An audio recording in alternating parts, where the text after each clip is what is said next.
स्वागत है आपका चैनल पर।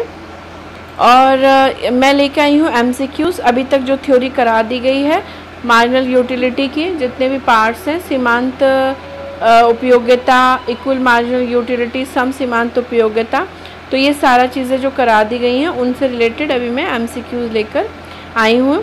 थोड़ा सा यहाँ पर आप देख रहे हैं कि प्रिंट हल्का सा लाइट है, ठीक है, मे बी पिक लेने में ऐसा हो गया है, तो मैं आपको एक्सप्लेन कर दूंगी, तो ध्यान से सुनेगा। अगर कोई इश्यू होगा दोबारा देख लेंगे फिर इन्हीं को।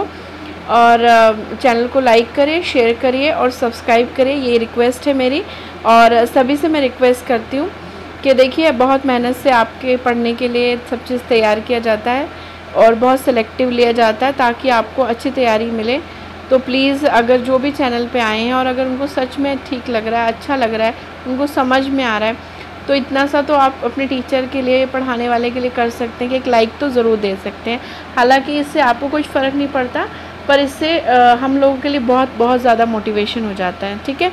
तो मेरी रिक्वेस्ट है कि प्लीज़ लाइक करके ज़रूर जाएँ वीडियो को, अगर आपको ठीक लगता है तो। चलिए स्टार्ट करते हैं। सम सीमांत उपयोगिता के प्रकार, ठीक है। सम सीमांत यहाँ पर सम सीमांत उपयोगिता के प्रकार, और इंग्लिश में है type of marginal utility. Marginal utility कितने प्रकार की होती है, ठीक है, ये मार्जिनल यूटिलिटी है। हाँ जी, मार्जिनल यूटिलिटी कितने टाइप की होती है, यहाँ टाइप पूछे गए, तो देखिए यहाँ 3 टाइप की होती है ये, ठीक है। एक होती है आपकी सीमांत उपयोगिता, टोटल सीमांत उपयोगिता, औसत उपयोगिता और कुल उपयोगिता, ठीक है। 3 टाइप मैंने आपको बता दी। इंग्लिश में marginal utility, total utility and average utility, ठीक है। चलिए क्वेश्चन नंबर नेक्स्ट ट्राई करते हैं। ये मैं आज अपने मतलब लिख के इसलिए लाई हूँ बिकॉज बहुत सारे बच्चे कह रहे थे कि इंग्लिश में लाइए, तो क्या हुआ, मटीरियल जो है हिंदी में उपलब्ध है, क्योंकि ज़्यादा डिमांड हिंदी की थी, तो अब फिर मैंने खुद ही रिटर्न करके मतलब इंग्लिश में कन्वर्ट कर दिया है। तो आई होप सभी को समझ में आए। मेन मोटिव तो सबको समझ में आना होता है, ठीक है। सम सीमांत उपयोगिता ह्रास नियम जो है, ये सर्वप्रथम, ये सम सीमांत उपयोगिता ह्रास नियम जो है, सीमांत उपयोगिता ह्रास नियम सबसे पहले किसने डिफाइन किया, फर्स्ट टाइम। तो who define the marginal utility first time, the Gaussian, ठीक है, HS गॉसिन ने किया। अल्फ्रेड मार्शल ने इसे विकसित किया था और थोड़ा, तो पहला नाम गॉसिन का ही आता है। आई होप क्लियर हो रहा होगा। चलिए फिर आगे उपयोगिता होती है। देखिए, सम सीमांत उपयोगिता शून्य होती है, जब ये 0 हो जाती है तो सीमांत उपयोगिता जब शून्य हो जाती है तो कुल उपयोगिता क्या होती है। यहाँ पर क्वेश्चन है, when the marginal utility is 0, जब मार्जिनल यूटिलिटी 0 है देन टोटल यूटिलिटी क्या होगी। तो जब मार्जिनल यूटिलिटी 0 हो जाए, जब एक अन्य इकाई प्रयोग करने से आपको सेटिस्फैक्शन नहीं मिल रहा, इट मीन्स कि 0 हो गई मार्जिनल यूटिलिटी, है ना। तो जब आपको सेटिस्फैक्शन नहीं मिल रहा, इसका मतलब आप ऑलरेडी सेटिस्फाई हो, तो टोटल यूटिलिटी अधिकतम हो गई है। इससे ज़्यादा संतुष्ट आप नहीं हो सकते, आपका पेट भर गया है, आप संतुष्ट हैं, तो अन्य यूज़ करने पर भी कोई फ़र्क नहीं पड़ेगा। जब अन्य इकाई यूज़ करने पे कोई फ़र्क ना पड़े तो इसका मतलब मार्जिनल यूटिलिटी 0 है, और अगर मार्जिनल यूटिलिटी 0 है तो इसका मतलब टोटल यूटिलिटी अधिकतम यानी मैक्सिमम लेवल पर पहुंच गई है। ये बहुत ही ज़्यादा पूछा गया क्वेश्चन है, तो प्लीज़ कॉन्सेंट्रेट करें। चलिए फिर आगे चलते हैं। यहाँ पर पूरे पेज पे मैंने एक ही क्वेश्चन लिया है, क्योंकि sometime the question are so big कि वो पूरी स्क्रीन पे अकेले आ जाते हैं, तो यहाँ पर ऊपर से इंग्लिश में भी मुझे डिफ़ाइन करना पड़ रहा है इसलिए। तो एक प्यासा व्यक्ति है, ठीक है, और वो दूसरा ग्लास पानी का पी रहा है, तो सामान्यतः कम संतुष्टि से प्राप्त करती है। जब एक पर्सन दूसरा ग्लास पानी का पीता है तो उसे पहले ग्लास की तुलना में कम संतुष्टि प्राप्त होती है। इंग्लिश में when a thirsty person get less satisfaction, he get less satisfaction when he get second glass of water. The reason behind it, भाई दूसरे ग्लास में he is getting less satisfy from that particular second glass. Why it is, क्यों है ऐसा, because जब भी आप एक चीज़ पहले यूज़ कर चुके हो तो जो नेक्स्ट यूनिट यूज़ करोगे तो आप पहली वाली यूनिट से कम ही सेटिस्फाइड होगे, ठीक है, क्योंकि आप पहले से थोड़ा सेटिस्फाइड हो। इसको हम बोलते हैं क्रमागत उपयोगिता ह्रास नियम, इंग्लिश में diminishing marginal utility, marginal utility diminish हो रही है और ये कंटिन्यू डिमिनिश ही होती जाती है। ठीक है, चलो फिर आप मेरे ख्याल से क्लियर हो गया। क्वेश्चन है सीमांत उपयोगिता बराबर होती है मार्जिनल यूटिलिटी किसके बराबर होती है? मार्जिनल यूटिलिटी किसके बराबर होती है? देखिए ऑप्शन देख लेते हैं, कुल उपयोगिता माइनस सीमांत उपयोगिता। तो भाई सीमांत उपयोगिता के बारे में तो पूछा गया है, तो वही ऑप्शन में कैसे कुल उपयोगिता में सीमांत उपयोगिता माइनस करेंगे तो सीमांत उपयोगिता तो आने से रही। ठीक है, ये इसकी इंग्लिश में मैंने करा था total utility minus marginal utility, ये ऑप्शन गलत है।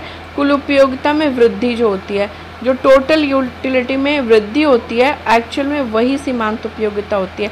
जैसे जैसे आप यूनिट यूज़ करते जा रहे हो तो आप जितना पर लेवल पे सेटिस्फाइड होते जाते हो हर नए लेवल पे, तो वही आपकी सीमांत उपयोगिता है। तो that is the increase in the total utility. ठीक है, तो टोटल यूटिलिटी में इंक्रीमेंट ही कहलाता है सीमांत उपयोगिता, और उसी को सीमांत उपयोगिता उसी के बराबर होती है। नेक्स्ट है यदि सीमांत उपयोगिता शून्य होगी, अभी क्वेश्चन आया था तो इसलिए मैंने वन लाइन में आंसर कर दिया, हालांकि नाम भी लेती इस क्वेश्चन को। चलिए फिर भी एक रिवीजन हो गया। If marginal utility zero then the total utility is maximum. Okay, अगर सीमांत उपयोगिता शून्य है तो कुल उपयोगिता जो है वो मैक्सिमम यानी अधिकतम स्तर पर होगी। ठीक है, आई होप क्लियरिटी हो रही होगी सभी को। यहाँ पर समसीमांत उपयोगिता नियम की साम्य अवस्था क्या होती है? Balance stage. ठीक है, थोड़ा सा मेरे ख्याल से जल्दी में राइटिंग का इशू हो गया है, बिकॉज़ क्योंकि थोड़ा सा मेरी तबीयत भी ठीक नहीं है तो उतना मैं और सब कुछ लिखना था, तो सॉरी फॉर दैट। चलिए बैलेंस, ये साम्य अवस्था कौन सी होती है बेटा? बैलेंस की जो स्टेज होती है ना, दैट इज़ द साम्य अवस्था। तो साम्य अवस्था कब होती है? ये ऑप्शन ए सही है, जिसमें बोला गया marginal utility of x upon price of x, marginal utility of y upon price of y and marginal utility at maximum. साम्य अवस्था अधिकतम अवस्था कब आती है? जब वस्तु ए की मार्जिनल यूटिलिटी उसके प्राइस और मार्जिनल यूटिलिटी ऑफ वस्तु वाई और उसके प्राइस का अनुपात दोनों का सेम हो जाता है। दोनों वस्तुएं जो हम प्रयोग कर रहे हैं अगर वो प्राइस के अनुपात में दोनों का अपने प्राइस के साथ सही अनुपात बैठता है, एक बराबर अनुपात बैठता है, तो हम इसे साम्य अवस्था कहते हैं। यहाँ पर मार्जिनल यूटिलिटी मैक्सिमम हो जाती है। ये नियम है इक्वल मार्जिनल यूटिलिटी यानी समसीमांत उपयोगिता नियम।